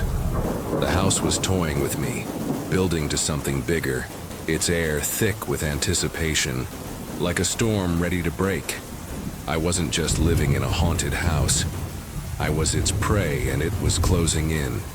The house's patience ran out, its disturbances turning sharp, predatory. It was about a month into living there that things got super intense for me, and quite honestly really scary. It was like the intensity scale went from 0 to 100 within a few days. Well, at least that's what it felt like. It was such a drastic change from the odd disturbance to actual violent events that I couldn't explain it. The footsteps grew heavier, no longer whispers but stomps, echoing from the hidden staircase as if something was clawing its way up. I would also hear tapping on my door at various points in the night, and I was awake for a couple of those occasions too. One night I couldn't sleep, and I heard 3 taps on my door. Admittedly, they were very quiet, like somebody had tapped a single fingernail against the door 3 times. The taps, always in threes, paused for half an hour, then returned, a taunting rhythm that chilled my blood. One night, alone, I felt the house shift. I was rarely ever in the house alone, to be honest. There was always such a foul feeling about it that I avoided it, and I felt unsafe ever being there by myself at this point. The air turned frigid, my breath visible, the lights flickering wildly. I remember I was trying to focus on some movie on the TV, and the room all of a sudden went cold again, and I was instantly like, oh no, what do I do by now? I had figured out that what I was dealing with was some sort of a spirit. I stood, my hands shaking as the TV screen blackened, reflecting my pale face and something else. I could see my own reflection in the TV, and I saw something very distinct rush behind me, past me, and presumably through the door into the kitchen. A black mist, shapeless yet alive, darted across the room, its edges writhing like smoke. I screamed, the remote clattering to the floor, my body frozen as the mist vanished into the kitchen. I grabbed my flashlight, my legs trembling, and crept toward the kitchen. The silence was deafening, the cold biting, but I had to know. Nothing was there, just the hum of the fridge, the glint of knives on the counter. But the house groaned, its walls creaking as if mocking my courage. I literally just burst into tears because I was terrified, and somehow seeing it made all my fears a reality that I couldn't pass off as an excuse anymore. I sank to the floor, sobbing, the weight of that gaze crushing me. The house wasn't just haunted. It was alive, its anger a force that wanted me to break. The house had revealed itself, and it wasn't holding back. I was entirely on edge the entire time. I couldn't sit still. I couldn't focus on homework or the TV music. Nothing. I just kept feeling that same feeling, like someone was watching me. But it felt worse somehow because I was alone, I guess. I couldn't run to anyone to feel better. It was just me and whatever this was. Every creak, every shadow felt like a demand, a warning from something that wanted me out, or wanted me forever. I stopped sleeping, my eyes raw, my body weighed down by a dread. I couldn't escape. The house wasn't a home, it was a trap, and I was its captive. I tried to resist, to take back my space. I saw it again too. A total of 4 separate occasions, the second being when I was in a walk-in closet in my parents' bedroom, looking for something. I can't remember what it was, but I remember peeking out of the weird window that I told you about earlier and seeing a black shadow for a few seconds on the stairs, and it just sort of faded away. The shadow was solid yet fluid, its presence a cold fist around my heart. I slammed the closet door, my breath hitching, but the house responded. The lights died, plunging me into darkness, and a deep hum rose, vibrating through the walls like a beast stirring in the house's core. I stumbled downstairs, my flashlight's beam trembling, but the shadows moved with me, curling along the walls, always just beyond my light. The third occasion was a tall black mist standing still in the corner of my room. I woke up, and I felt paralyzed. That was my first experience ever of sleep paralysis, and I remember seeing it in my peripheral vision, standing in the corner of my room until I regained, well, consciousness, I guess you could call it, in my body. And when I could move, I turned to face it, and it had just disappeared.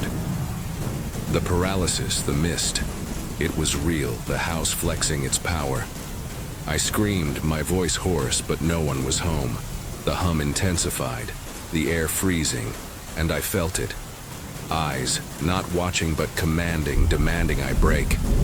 I ran for the front door, desperate to flee, but the handle stuck. The lock unmoving, as if the house itself held it shut. I saw it again a total of 4 separate occasions. The 4th time, in the kitchen, the mist was sharper, almost human but twisted, its presence a silent roar. Leave. I backed away, my flashlight failing, and the house shook. A low, guttural rumble that sent dishes crashing. I fell, sobbing, knowing I couldn't win. The house didn't want me gone, it wanted me shattered. We fled the house a month later, but its darkness followed me. My parents, they just brushed it off now. This sort of thing persisted for a few days, but only when I was somewhere alone. My parents, they just brushed it off. The footsteps, the mist, the cold, they were real, but my parents' denial left me isolated. My fear, a secret I carried alone. I saw it again a total of 4 separate occasions. The 4th and final time I saw it fully, and it was in the kitchen. I was writing out a French exam. I'm pretty sure, or something to do with French class, and I turned and saw it rush through the kitchen door into the living room.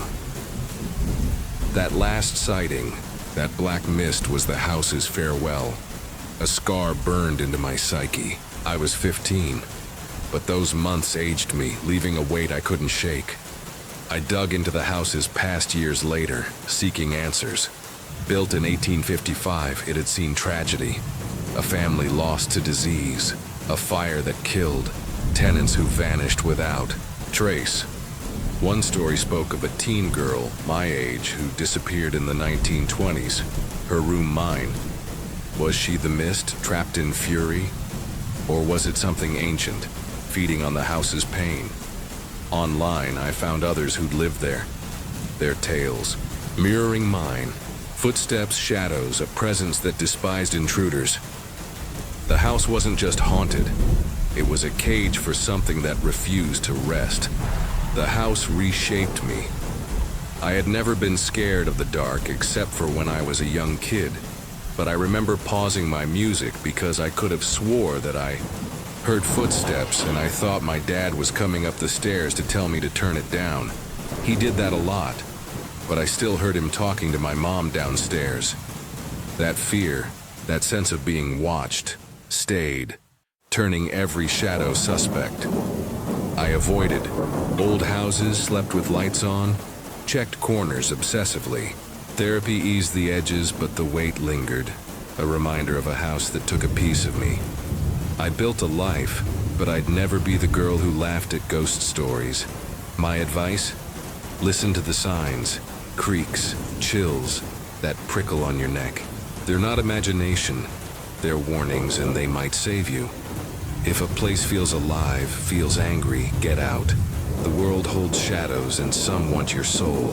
Protect yourself, because some houses don't just haunt, they claim. The house still stands, or so I'm told. Its windows dark, its walls quiet for those who don't feel its rage. I'll never go back, but its lessons are carved into me, a reminder that some places are more than wood and stone. They're alive, and they hate. I was convinced that somebody was upstairs though, but my parents, they just brushed it off. That isolation, that doubt, made the house's hold stronger, but it also forged my resilience. I faced it, a teen against something eternal, and I survived.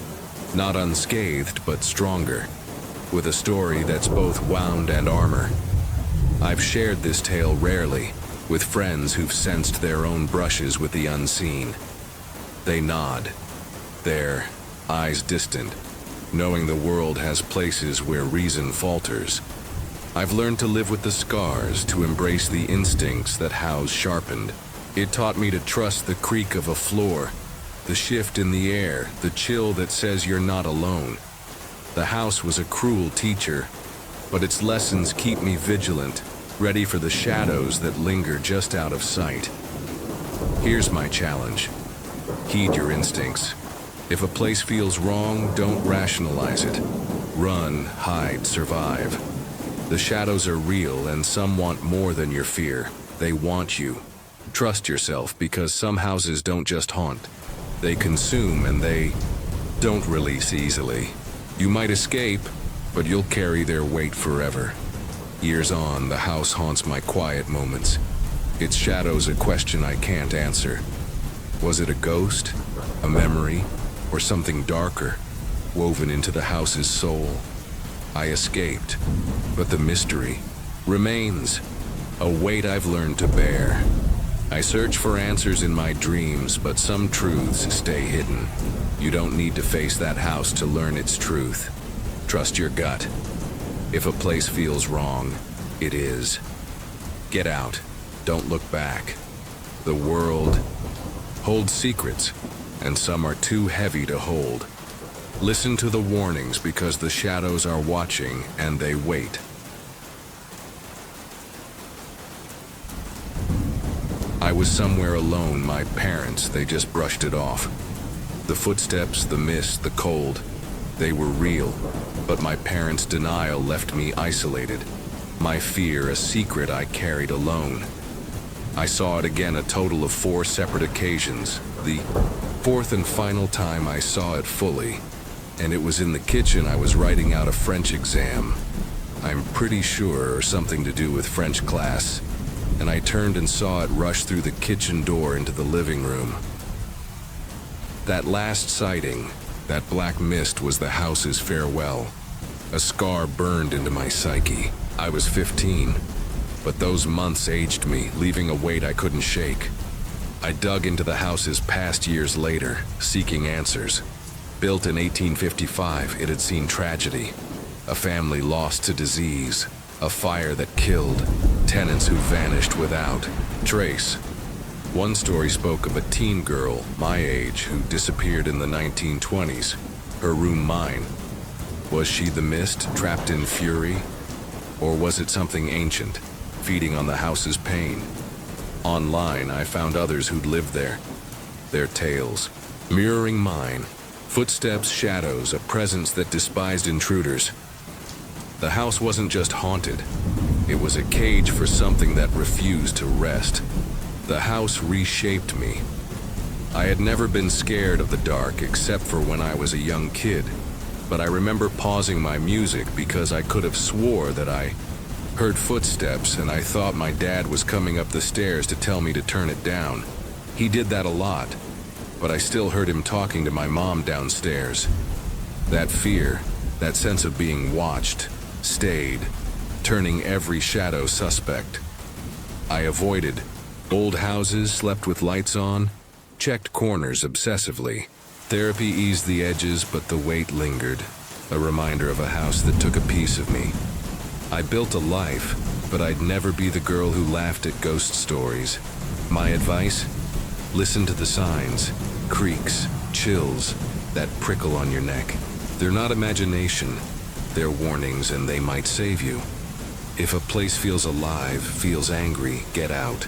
The world holds shadows, and some want your soul. Protect yourself, because some houses don't just haunt, they claim. The house still stands, or so I'm told. Its windows dark, its walls quiet for those who don't feel its rage. I'll never go back, but its lessons are carved into me, a reminder that some places are more than wood and stone. They're alive, and they hate. I was convinced that somebody was upstairs though, but my parents, they just brushed it off. That isolation, that doubt, made the house's hold stronger, but it also forged my resilience. I faced it, a teen against something eternal, and I survived. Not unscathed, but stronger, with a story that's both wound and armor. I've shared this tale rarely, with friends who've sensed their own brushes with the unseen. They nod, their eyes distant, knowing the world has places where reason falters. I've learned to live with the scars, to embrace the instincts that house sharpened. It taught me to trust the creak of a floor, the shift in the air, the chill that says you're not alone. The house was a cruel teacher, but its lessons keep me vigilant, ready for the shadows that linger just out of sight. Here's my challenge. Heed your instincts. If a place feels wrong, don't rationalize it. Run, hide, survive. The shadows are real, and some want more than your fear. They want you. Trust yourself, because some houses don't just haunt. They consume, and they don't release easily. You might escape, but you'll carry their weight forever. Years on, the house haunts my quiet moments. Its shadow's a question I can't answer. Was it a ghost, a memory, or something darker, woven into the house's soul? I escaped, but the mystery remains, a weight I've learned to bear. I search for answers in my dreams, but some truths stay hidden. You don't need to face that house to learn its truth. Trust your gut. If a place feels wrong, it is. Get out. Don't look back. The world holds secrets, and some are too heavy to hold. Listen to the warnings, because the shadows are watching, and they wait. I smelled the rot before the books began to shake, a stench so foul it clawed at my throat. In the spring of 2010, I lived in a 150-year-old house that seemed to breathe with a life of its own, its walls whispering secrets I wasn't ready to hear. My name's Claire, and at 15 I thought I knew fear, until that house showed me what it really meant. I went into the third bedroom. It was used as a storage room, and that room was always cold freezing, even if you stuck a heater in there. It would just never really seem to warm up. By the time a box of books started trembling on its own, I wasn't just scared. I was trapped in a nightmare that left marks on my soul. My family had moved into the house for 6 months while our home was renovated. I lived in a 100 to 150-year-old house according to the landlord anyway, but for 6 months is while my family was renovating our home. It was a creaking, drafty relic, with a hidden staircase behind the kitchen and a basement that smelled of damp earth. It was a very old house with a creepy basement and a hidden second staircase behind the kitchen. I was a quiet kid, used to new places, but this one felt different, wrong, like it was watching me. There were 4 bedrooms to vacant, the one that I slept in, and the one my parents slept in, the one my parents slept in. Had a walk-in closet with a window in it, where you could look through and see the top of the stairs. The third bedroom, a storage room, was where I spent that fateful day, rummaging through boxes, oblivious to the darkness stirring around me. The house had been uneasy from the start. Lights flickered, doors creaked without reason, and the air carried a chill that no blanket could warm. The house did have many drafts, but it wasn't enough to make the room from like lukewarm to freezing cold in a few seconds like that. I'd hear footsteps at night, soft but deliberate, pacing the halls when everyone was asleep. My parents brushed. Dudolf? Old houses, they said, always make noise. But I felt it, a presence that lingered in the corners, waiting. That day, alone in the storage room, I was about to meet it face to face, though I didn't know it yet. The air grew heavy, the silence oppressive, and as I reached for a box, something shifted.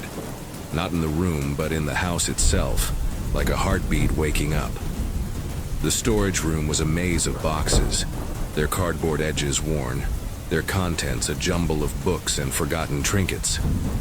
I knelt on the cold floor, my breath visible in the dim light, searching for a journal I'd misplaced.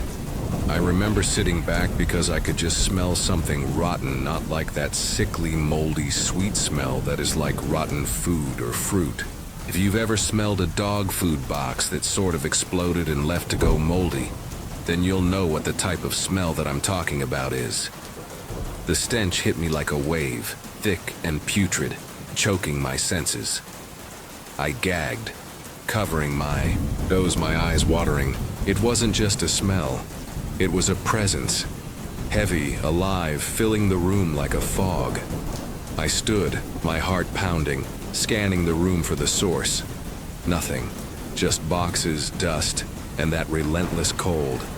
I was just glued to my spot on the floor, watching this box move on its own. Then I saw it, a box of books stacked in the corner, trembling, not shaking like an earthquake, but vibrating, as if something inside was trying to claw its way out. Remember a box at the end of the room shaking gently, sort of back and forth? I looked at it, and it was just a box of books. There wasn't anything significant, just a random storage box. My mouth went dry. This wasn't possible. Boxes didn't move, but it did. Its edges scraping the floor, the sound like nails on a chalkboard. I backed away, my sneakers squeaking, my mind racing. Was it a rat? A loose pipe? But the smell, that awful rot, grew stronger, pulsing with the box's movement. The smell was making me gag every second. I reached for the door, but the air turned thicker, pressing against my chest, making it hard to breathe. The feeling in that room was so heavy all of a sudden, it was like the air was physically pressing down on my skin and my chest, and it was really hard to breathe all of a sudden. I froze, my hand on the knob, as a low hum filled the room, not mechanical, but alive, like a growl from something unseen. The box shook harder, books spilling onto the floor, their pages fluttering as if caught in a wind that wasn't there. I wanted to scream, but my voice was gone, swallowed by the room's weight. The hum grew louder, vibrating in my bones, and the smell became unbearable. A mix of decay and something sharper, like burnt hair. I yanked the door open, stumbling into the hall, but the stench followed, clinging to me like a shadow. The house felt different now, its silence not empty, but watchful, as if it had been waiting for this moment to show its true face. I slammed. The door shut, my heart hammering, knowing I'd crossed a line. Into what I didn't yet understand. Warning me to go. We moved out a month later, but the house didn't let me go. Even 6 years later, things are just not the same. So I guess my question for you guys is, does anyone have any idea as to what all this was? And if you do, is there anything that I can do to change this, to go back to a time before any of this happened? That weight, that chain on my ankle followed me, a shadow that dimmed every moment. I was 15 when it started, but by 21, I was different. Quieter, wary, haunted by a house that had marked me in ways I couldn't explain. The scratches faded, but the fear didn't, and neither did the question. What was it? I tried to find answers. I researched the house, digging through county records, old newspapers, anything that might explain what I'd felt. The house was built in 1860, home to a family who'd lost a child, a girl my age who died in a fire in that very storage room. Was it her, trapped, angry, or something older, drawn to the house's grief? I found stories of other tenants, all short-term, all leaving with whispers of strange happenings, lights flickering, voices in the night. One woman claimed she'd seen a figure in the storage room, her description matching the shadows I'd glimpsed. The house had a history, a darkness that clung to its bones. I told my parents years later, hoping for closure. My mom refuses to talk about the house, so I've never found out if either of my parents had the same experiences. But given her defensiveness on it, I presume that she must have. Her silence spoke volumes, a confirmation that I wasn't alone in feeling it. I tried.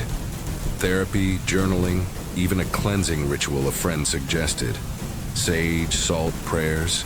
Nothing worked. The weight stayed. A reminder that some things don't let go, some places leave scars you can't see. I moved on, built a life. But I avoid old houses, places that feel too still, too alive. That house taught me fear, but it also taught me strength. I faced it alone, a kid against something ancient, and I survived. I learned to trust my instincts, to listen when the world feels wrong. My advice? Don't ignore the signs, creaks, shadows that chill down your spine. They're not nothing. They're warnings, and they might save you. If you're in a place that feels alive, that watches you, get out. Because some houses don't just hold history, they hold something that wants to keep you there. The house is still standing, or so I hear, its windows dark, its walls silent to new tenants who might not feel its weight. I'll never go back, but I carry it with me. A question that haunts my quiet moments. What was it? I was frightened out of my mind, but my primal caveman brain roared to life all of a sudden. I was in Papa Bear mode and nothing was going to take or hurt my son. I was putting a stop to this, and whatever it was that was out there, I didn't care. That instinct, that fire, kept me alive, but it didn't answer the mystery. Was it a ghost, a demon, or something older, tied to the land itself? I'll never know, and maybe that's the point. Some truths are too heavy to hold. I've shared this story sparingly with friends who felt their own brushes with the unknown. They nod, their eyes distant, knowing the world has corners where logic fails. I've learned to live with the weight, to accept that some things don't have answers. But I've also learned to listen to the creak of a floorboard, the shift in the air, the prickle that says you're not alone. That house was a teacher, cruel but effective, and its lessons are carved into me. So here's my challenge to you. Pay attention. The next time a place feels wrong, don't dismiss it. Move, act, survive. The world is full of mysteries and not all of them are kind. Trust your instincts. They're your shield against the things that lurk in the dark. Because some houses, some places don't just hold secrets, they hold you, and they don't let go easily. Listen, and you might walk away with a story, not a scar. You've heard them all. The stories that sent shivers down your spine. The whispers of things that should not exist. But as unsettling as these tales were, they don't truly end. Every story leaves a mark, a lingering question that never quite fades. What happened next? What else is out there? What other pieces of the puzzle are waiting to be uncovered? These places, these terrifying encounters, they don't disappear when the video ends. They remain, waiting for the next curious soul to uncover the truth. If you felt the weight of the silence, the cold touch of the unknown, then you're not alone. The next set of stories we'll share will take you deeper, closer to the terrifying truths no one dares to confront. So subscribe, and come back when you're ready to hear more, because the darkness doesn't wait.